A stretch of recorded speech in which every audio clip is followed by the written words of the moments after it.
Issue 249. We start out seeing that years ago, after Robotnik had fallen, there was an army of wannabe dictators trying to fill his boots, which makes sense, realistically. And since this takes place years ago, we get to see Sonic in the story with Techno being trusted, just like in the good old days. When one of the bad guys misses Sonic with his laser shots, he actually ends up saying, "Please?" because he keeps missing. And Sonic snarks, "I'm missing the football for this?" Sonic's a sports fan? I guess it makes sense, he's athletic, but why doesn't he just tape it? Techno shoots a laser saying that it'll disable the armor's defensive capabilities, and Sonic snarks that things would just fall apart without them. Then we cut to the present day, just when I was annoyed at not getting to see Sonic escape the planet already. We see Amy moping about how she totally buys into the fake Sonic being the real Sonic, as she's hardly eaten at the restaurant. And she leaves to go fight Lord Dave, the same dictator who is inconveniencing the heroes at the start of the story. So good, there's some continuity there. I like the fact that they have some humor where Lord Dave says, "Still think I can't amount to anything, Mom?" Proving that unlike most villains, they actually bother giving him a reason for what he's doing this time, even if it's only for some comedy.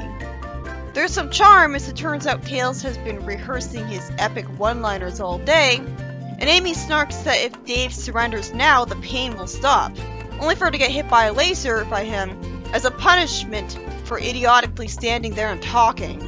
As Amy is wondering if her team can even stay afloat without Sonic since they lost Johnny, Techno's missing, and Porker can't handle it, Tails motivates her to start fighting and defeat the bad guy.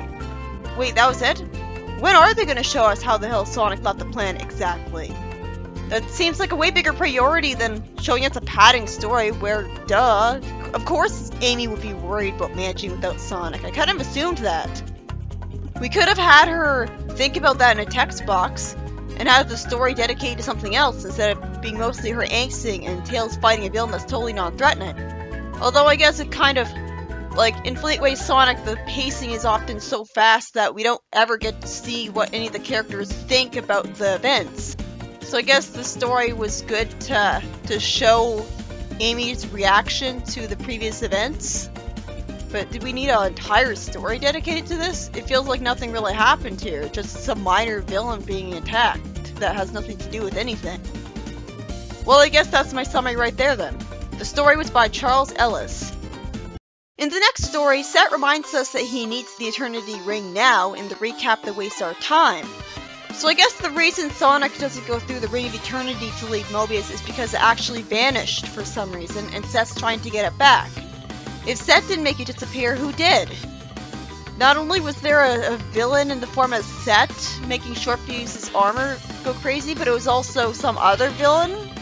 That's convoluted.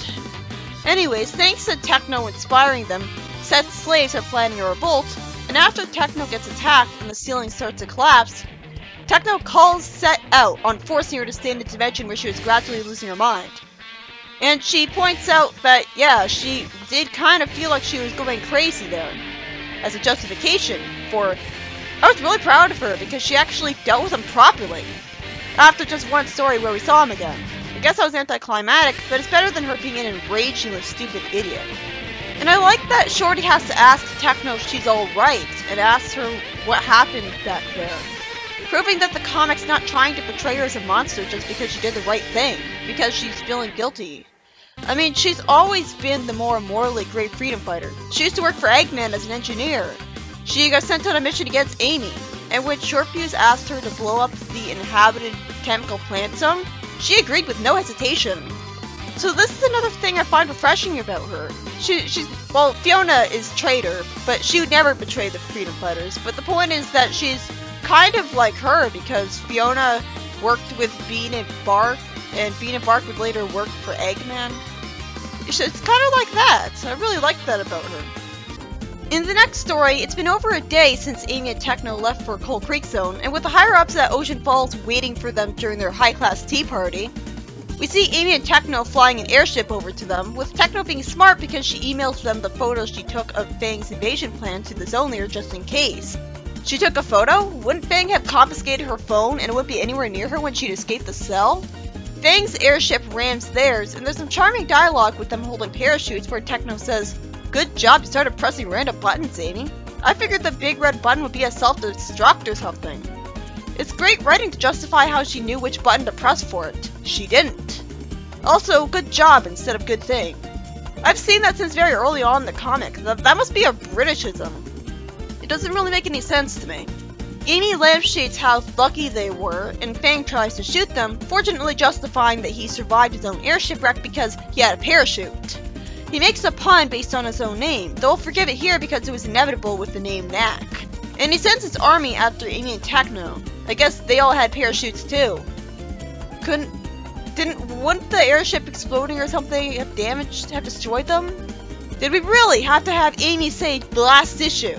Really, comic, really? You're gonna try to pretend you're just this harmless, light-hearted, fourth wall-breaking story like the early Archie Sonic days when you just ruined Sonic's reputation in a grim, dragged-out arc? Either have a light-hearted, self-aware tone or don't. I'm guessing they'll lose this fight because drama. Then after Fang is surprised that the general isn't on his side and is coming after him with a laser-shooting airship, we see the general of Fang's country try to cover for Fang's act of war to the zone leader, not wanting to actually engage in war. Wait, why is the guy calling Fang his leader if he's acting against them? That makes no sense. I thought he was an authority over him. If he doesn't have authority over him, how can he get away with this? Wouldn't Fang just fire him or have him killed? The story ends with Techno lampshading that Fang being his own leader is worrying, as I'm still reeling from that Deus Ex Machina out of nowhere. In the next story, Zachary and Megapolis tries to fight Knuckles with the guard mecha, and just as I was wondering where the fuck Tikal was since Knuckles was reincarnated, she's revealed to be a hostage of his. He tells Knuckles that if he chooses to call, he'll destroy the Master Emerald and take his leave of the island. You do know Knuckles can go find another Master Emerald whenever he wants in this comic, right? Oh, Zachary says that people will die if the island falls. Knuckles chooses the emerald, and unfortunately Tikal isn't even the slightest bit upset with him over it. She has the patience of a saint. This is totally unrealistic. And she makes a voice command to the guard robot to release her, which it does. It turns out that because her father was the leader of the echidnas that created the guard robots, they're all programmed to listen to her orders. That's actually pretty brilliant. You never considered that. But they clearly didn't listen to her orders and tell her what Emergency Protocol 1 was. So I guess this was just thought up at the last minute. Knuckles punches Zachary a bunch, calling him out on being a jerk. Zachary uses a voice command to make one of his cannons disconnect, and he flies away, threatening to destroy the world for no reason. Knuckles then asks a guard robot if he successfully installed the implant. Huh, Knuckles was participating in a brilliant plan? We see a flashback to yesterday where we see Porker inside of a guard robot saying that once Zachary gets inside it, it'll install a scanner into his bionic eye, and he wouldn't feel it? I guess there's no tactile sensors at all in his eye, and he wouldn't see it happen either. It would have been easier to swallow if he said he'd send nanobots into his ear with a tracking device and they'd show him what he sees that way. Anyways, it's justified because Sonic found the eye schematics into the Tail Robotnik's ruins years ago off screen. So they planned ahead. Once Zachary inevitably escapes, the heroes will be able to monitor everything he does. They'll let him think he's won with the call willingly getting captured, and then he can lead them right back to their people. Except for the fact, they clearly didn't plan this ahead of time because remember when Porker was warning Knuckles about the fact that the force field around Zachary was weak? So they obviously didn't plan all along that Knuckles intentionally broke the force field to let him escape, because Porker wouldn't have been warning him about it. He would have just been talking about, make sure that you let him escape so we can have this plan come out. He must be really delusional and desperate to just assume Zachary is going to head straight for a bunch of echidnas who have been missing forever. Didn't they go to space? Or get wiped out by the Dracons? How would Zachary ever know where the other echidnas are 8,000 years later from his own time? Why would he go to the other echidnas when he's an independent villain with his own agenda that the echidnas wouldn't support unless a few of them were evil too? I'd be really excited to see some other echidnas for a little actual world building. And like a Knuckles story that's not about like a random god of death. But still, I'm proud of Knuckles and Porker for this plan. So did Knuckles get Zachary freed on purpose? Again, there's no way this was planned all along. I already summarized the first story. It was a disappointment. The second story was by Mike Corker and has the slaves of Set revolt and Techno do the right thing by making sure Set wouldn't harm anyone anymore. The third story by the same guy has Amy and Techno escape from Fang's zone, with Fang's general, despite not being an authority over him apparently, cowardly telling the Ocean Falls leader that he won't let Fang go to war with him to fortunately avoid a war. What kind of general would ever do that? War is what they live for! And the final story by Chaz has me proud of the Knuckles crew, as it turns out that they intentionally planned to have Zachary escape so they could track down where he'd go, out of the desperate hope that he'd lead them back to their people. What was also pretty awesome was that the guard robots will always obey Tikal since her father was the leader of their engineers, so one of them released her even with Zachary's software in it. That was pretty cool, but again, I'm pretty sure that both the Tikal thing and the Zachary being freed on purpose thing came up with at literally the last moment, because the previous story didn't lead up to this at all.